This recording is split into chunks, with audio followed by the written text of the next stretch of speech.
Bismillahirrahmanirrahim. Assalamualaikum warahmatullahi wabarakatuh. Teman-teman mahasiswa, pada kesempatan kali ini kita akan belajar statistik tentang pengertian, peranan, dan jenis statistik penelitian. Bersama saya, Ani Asfaul Faizah, mahasiswa Sekolah Tinggi Ilmu Tarbiyah Balikpapan. Pembahasan yang pertama yaitu tentang pengertian statistik. Disadari atau tidak, statistika telah banyak digunakan dalam kehidupan sehari-hari dan bahkan sudah hampir di semua bidang menggunakan metode statistika dalam melakukan kegiatannya. Penggunaan teknik analisis statistika ternyata mampu memberikan bantuan yang cukup berarti dalam memperlancar pencapaian tujuan berbagai kegiatan.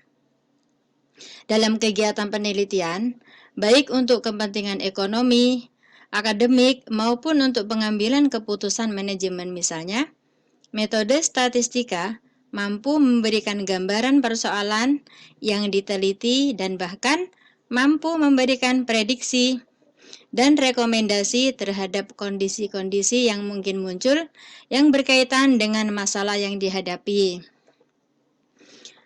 Secara etimologis, kata statistik berasal dari bahasa Latin yaitu status, yang berarti negara atau terkait dengan konstitusionalitas.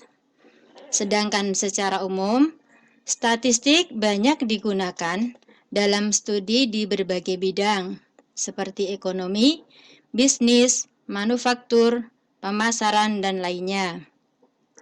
Dengan statistik itu akan mendapatkan kesimpulan dan memfasilitasi proses pengambilan keputusan. Ada beberapa pendapat dari para ahli tentang pengertian statistik, antara lain, menurut Margaret F. Hall, statistik adalah suatu teknik yang digunakan untuk mengumpulkan data, menganalisa data, menyimpulkan dan mengadakan penafsiran data yang berbentuk angka. Menurut Sudrajat, statistik adalah ilmu pengetahuan mengenai cara dan aturan dalam hal pengumpulan data, pengolahan, analisa, penarikan kesimpulan, penyajian, dan publikasi dari kata-kata yang berbentuk angka. Sedangkan menurut Sujana, statistik adalah pengetahuan yang berhubungan dengan cara-cara pengumpulan fakta, pengolahan serta penganalisanya, penarikan kesimpulan, penyajian, dan publikasi dari data-data yang berbentuk angka.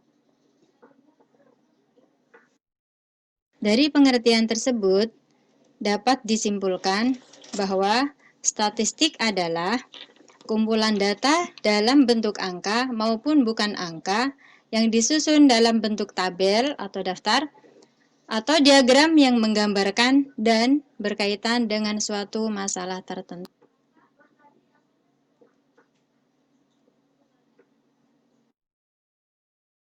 Pembahasan yang kedua yaitu tentang peran statistik dalam penelitian.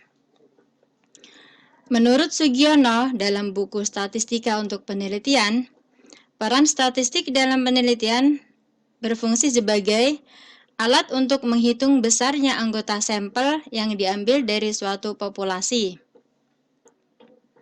Dengan demikian, jumlah sampel yang diperlukan lebih dapat dipertanggungjawabkan. Yang selanjutnya sebagai alat uji validitas dan reliabilitas instrumen. Sebelum instrumen digunakan untuk penelitian, maka harus diuji validitas dan reliabilitasnya terlebih dahulu. Yang selanjutnya sebagai alat untuk menyajikan data, sehingga data lebih komunikatif. Teknik-teknik penyajian data ini antara lain berbentuk tabel, grafik, contoh gambar tabel, gambar grafik, gambar diagram lingkaran, gambar piktogram. Bahasan yang ketiga yaitu tentang jenis-jenis statistik. Statistik dapat dibagi menjadi beberapa jenis berdasarkan kriteria tertentu. Jenis statistik adalah sebagai berikut. Yang pertama, berdasarkan orientasi pembahasan, ada statistik matematika dan statistik terapan. Statistik matematika adalah statistik yang lebih memahami pemahaman model, rumus statistik matematika teoritis, penurunan konseptual. Misalnya, tes normalitas, analisis regresi, kesalahan, dan lainnya. Sedangkan statistik terapan adalah statistik yang lebih fokus pada pemahaman konsep, teknik statistis, dan penerapannya dalam disiplin ilmu tertentu. Yang kedua yaitu berdasarkan fase dan tujuan analisis. Ada statistik deskriptif dan statistik inferensial. Statistik deskriptif adalah statistik yang berkaitan dengan pengumpulan pemrosesan, analisis, dan penyajian data tanpa kesimpulan umum. Bentuk statistik ini umumnya dalam bentuk tabel, grafik, diagram, mode, dan sebagainya. Statistik ini juga berkaitan dengan metode atau cara mendeskripsikan, menggambarkan, menjabarkan, atau menguraikan data. Statistik deskripsi mengacu pada bagaimana menata, menyajikan, dan menganalisis data yang dapat dilakukan misalnya dengan menentukan nilai rata-rata hitung, median, modus, standar deviasi, atau menggunakan cara lain yaitu dengan membuat tabel distribusi frekuensi dan diagram atau grafik. Sedangkan statistik inferensial adalah statistik yang prosesnya memungkinkan kesimpulan umum untuk diambil pada data yang sedang diproses. Statistik ini juga merupakan statistik yang berkenaan dengan cara penarikan kesimpulan berdasarkan data yang diperoleh dari sampel untuk menggambarkan karakteristik atau ciri dari suatu populasi. Dengan demikian, dalam statistik inferensial dilakukan suatu generalisasi atau perampatan atau perumum dan hal yang bersifat khusus atau kecil ke hal yang lebih luas atau yang lebih umum.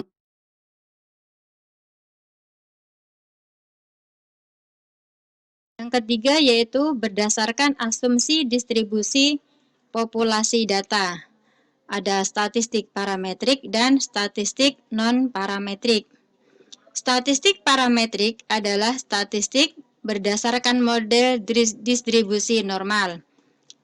Teknik ini juga berdasarkan pada asumsi bahwa data yang diambil mempunyai distribusi normal dan menggunakan data interval dan rasio.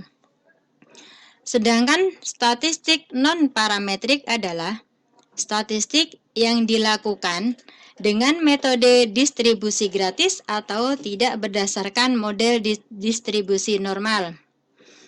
Statistik ini juga merupakan statistik jenis inferensial yang tidak mengharuskan data berdistribusi normal dan jenis data yang digunakan adalah data nominal dan data ordinal.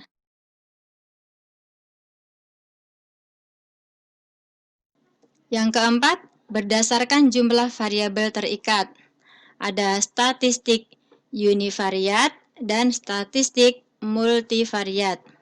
Statistik univariat adalah statistik yang hanya memiliki satu variabel dependen.